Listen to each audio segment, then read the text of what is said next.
প্ৰিয় বন্ধুসকল, আপোনালোকে জানে যে বছৰৰ প্ৰথমটো দিনতে ৰাজ্যৰ মাননীয় মুখ্যমন্ত্ৰী ডক্টৰ হিমন্ত বিশ্ব শৰ্মাদেৱে ৰাজ্যখনৰ বিশিষ্ট সাংবাদিকসকলৰ লগত এটা মত বিনিময় তেখেতে কৰিছিল আৰু সেই অনুষ্ঠানতে আমাৰ যি ট্ৰাইবেল বেল্ট এণ্ড ব্লক সমগ্ৰ অসমতে আছে সেই সম্পৰ্কে এগৰাকী বিশিষ্ট সাংবাদিকে মুখ্যমন্ত্ৰী মহোদয়ক এটা প্ৰশ্ন কৰিছিল। তাৰ পিছত তেখেতে কি উত্তৰ দিলে আৰু প্ৰশ্নটো কি আছিল সেই ভিডিঅ'টো আপোনালোকলৈ আগবঢ়াইছো আৰু আমি ভাবো যে এই ভিডিঅ'ই নিশ্চয় আপোনাক যথেষ্টখিনি চিন্তাৰ খোৰাক যোগাব, যাৰ কাৰণে এই ভিডিঅ' আগবঢ়ালো।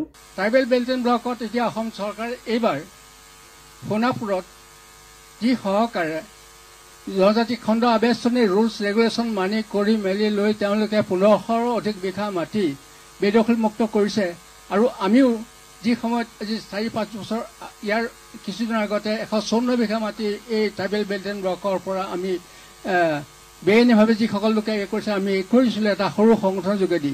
গতিকে এই ভূমি যি ভূমি বৰ্তমানত মানে 85,80,000 বিঘা মাটি এতিয়াও মানে সংৰক্ষিত ভূমি হিচাপে সংৰক্ষিত হৈ আছে এই অসমত, যিটো কথা অসম বিধানসভাত মানে আমাৰ তেতিয়াৰ ৰাজহ মন্ত্ৰীয়ে উল্লেখ কৰিছিল, প্ৰশ্নোত্তৰ কালত উল্লেখ কৰিছিল। গতিকে সেই ভূমি আৰু মই যি কথা কৈছোঁ 85,080 লাখ বিঘা মাটি এতিয়াও সংৰক্ষিত ভূমি হিচাপে আছে।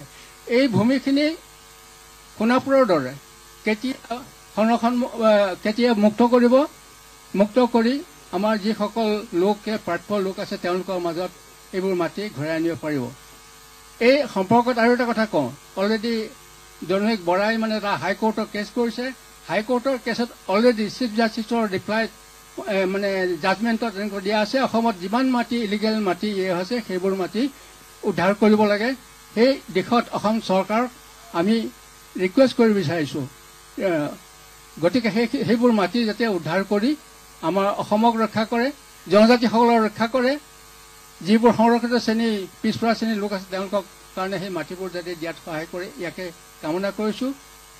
জনজাতীয় আৱেষ্টিত ভূমিত বেদখল মুক্ত কৰাৰ বাবে আমি বহুতখিনি কাম কৰি আছো।